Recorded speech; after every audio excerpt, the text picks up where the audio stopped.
Demain, 4 avril 2024, nous célébrons le 64e anniversaire de l'indépendance de notre pays. À toutes et à tous, j'adresse mes plus chaleureuses félicitations. Je rends hommage à chacune et à chacun de vous pour votre attachement aux vertus cardinales de paix et de démocratie qui fondent notre vécu quotidien. Les changements significatifs que nous venons de vivre de façon paisible témoignent une fois de plus de la maturité de notre peuple, de la vitalité de notre démocratie et de la force de nos institutions. Nous devons tous être fiers de cette belle performance. Cette année encore, par la grâce divine, notre fête nationale se déroule sous le signe de la communion spirituelle avec la semaine sainte pascale qui vient de conclure le carême, le mois de Ramadan qui tire également à sa fin. Cette année encore, par la grâce divine, notre fête nationale se déroule sous le signe de la communion spirituelle avec la semaine sainte pascale qui vient de conclure le carême, le mois de Ramadan qui tire également à sa fin. Compte tenu des circonstances, en lieu et place du défilé traditionnel, je présiderai demain, au Palais de la République, une cérémonie de levée des couleurs sobre et symbolique. Ce soir, alors que nous célébrons notre liberté retrouvée, mes pensées vont à nos vaillants résistants, héros célèbres ou méconnus, qui, se donnant corps et âme, ont défié l'odieux système colonial et sa prétendue mission civilisatrice pour défendre la liberté de notre peuple et ses valeurs de culture et de civilisation. Je voudrais également saluer avec respect et affection nos anciens combattants qui ont sacrifié leur jeunesse loin de leur famille au prix de leur liberté et de leur vie. Je rends un vibrant hommage à mes prédécesseurs, les présidents Léopold Sédar Senghor, Abdou Diouf, Abdoulaye Wade et Macky Sall, qui, chacun, a apporté sa pierre à l'œuvre de construction nationale. C'est sur la base de ce legs que je veux poursuivre avec vous notre quête collective du Sénégal de nos rêves. Mes chers compatriotes, la fête nationale met à l'honneur nos forces de défense et de sécurité. À vous, officiers, sous-officiers et militaires du rang, qui avez choisi le métier risqué des armes, je réaffirme la reconnaissance de la nation.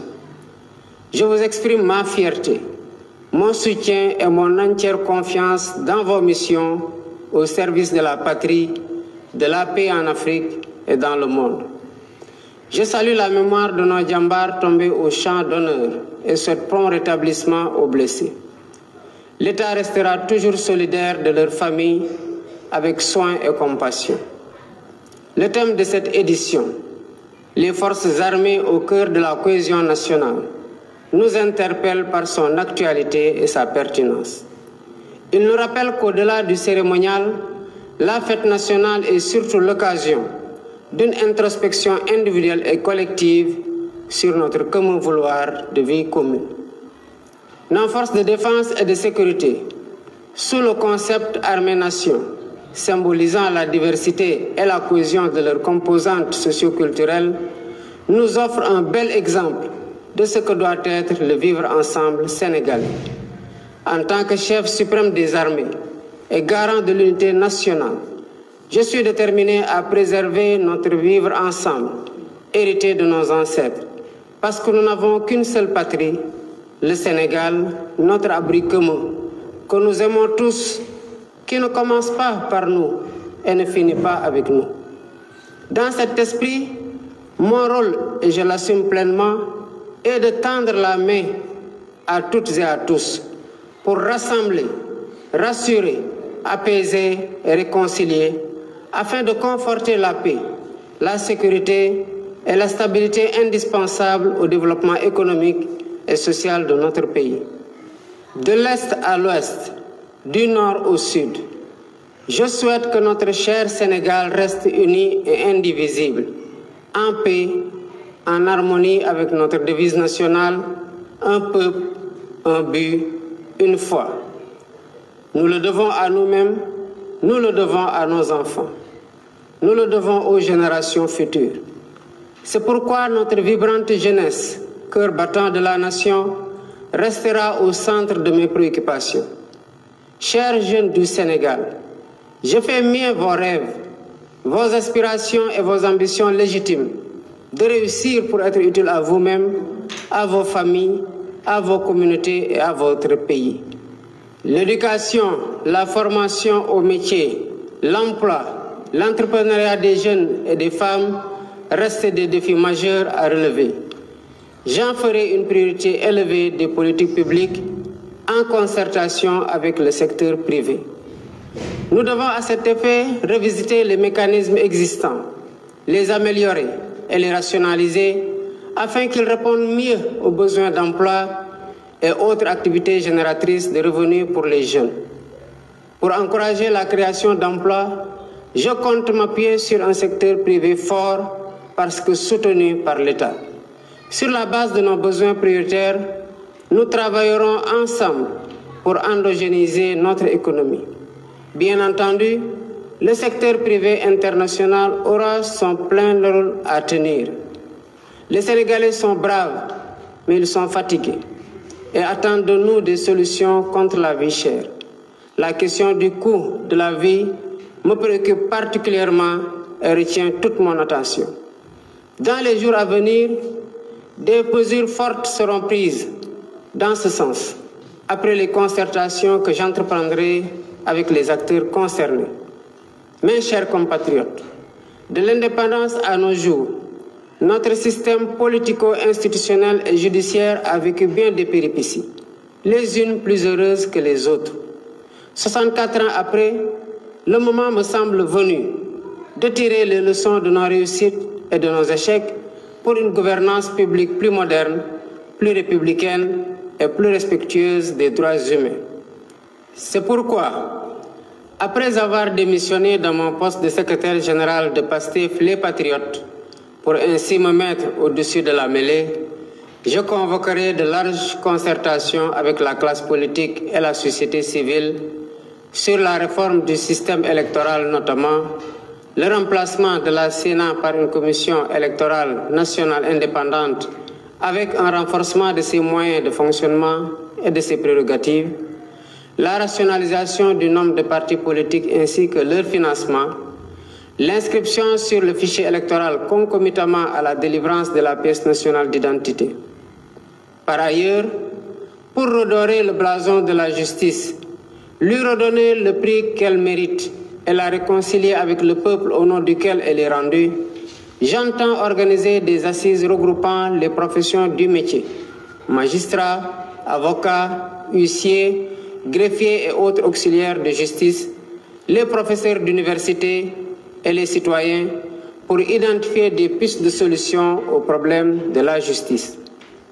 Dans la quête d'un Sénégal meilleur au bénéfice de tous, j'entends instaurer une gouvernance vertueuse fondée sur l'éthique de responsabilité et l'obligation de rendre compte. En outre, j'engagerai sans tarder une politique hardie de bonne gouvernance économique et financière par la lutte sans répit contre la corruption, la répression pénale de la fraude fiscale et des flux financiers illicites, la protection des lanceurs d'alerte, la lutte contre le détournement des deniers publics et le blanchiment d'argent, l'amnistie des prête-noms et leur intéressement sous condition d'autodénonciation, la publication des rapports de l'IGE, de la Cour des comptes et de l'OFNAC. De même, l'exploitation de nos ressources naturelles qui, selon la Constitution, appartiennent au peuple, retiendra particulièrement l'attention de mon gouvernement. Ainsi, en plus de la mise en ligne déjà effective des contrats miniers, pétroliers et gaziers sur le site de l'ITIE Sénégal, je ferai procéder à la divulgation de la propriété effective des entreprises extractives conformément à la norme ITIE, à l'audit du secteur minier, gazier et pétrolier et à une protection plus soutenue du contenu local au bénéfice du secteur privé national. Au demeurant, je voudrais dire à tous nos partenaires privés qu'ils sont les bienvenus au Sénégal. Conformément aux lois et règlements en vigueur, Les droits de l'investisseur seront toujours protégés, de même que les intérêts de l'État et des populations. À nos pays amis et partenaires, je voudrais assurer que le Sénégal reste un pays ouvert et accueillant pour tous. Nous veillerons sans cesse à maintenir et raffermir les relations de bon voisinage et de solidarité agissantes au sein de nos organisations communautaires, notamment la CEDEAO et l'UEMOA. Héritier de l'idéal panafricaniste de Cheikh Anta Diop et de Léopold Sédar Senghor, un des pères fondateurs de l'Organisation de l'Unité africaine, nous demeurons fermement engagés dans la construction de l'intégration africaine et la réalisation des objectifs de la zone de libre-échange continentale africaine. Nos partenaires étrangers de tous horizons sont d'égale dignité pour nous. À tous, nous devons respect et considération. Et de tous, nous demandons respect et considération. Nous resterons engagés pour une gouvernance mondiale plus juste et plus inclusive, dans le respect de l'égale dignité des valeurs, de culture et de civilisation. Mes chers compatriotes, la fête nationale, symbole de notre souveraineté, nous rappelle que nous sommes seuls face à notre destin et que personne ne fera à notre place ce que nous ne sommes pas disposés à faire pour nous-mêmes. Nous avons la responsabilité historique de conforter notre souveraineté en rompant les chaînes de la dépendance économique par le culte permanent du travail et du résultat. Dans cet esprit, l'administration doit agir à tous les niveaux de façon plus accueillante et plus efficace pour les usagers du service public. Nous devons bannir de nos pratiques les procédures et formalités indues qui altèrent l'efficacité de l'État.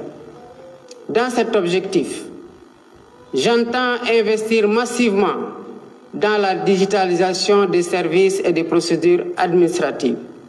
De même, il y a urgence à gagner notre souveraineté alimentaire en investissant plus et mieux dans l'agriculture, la pêche et l'élevage, les trois mamelles nourricières de notre pays.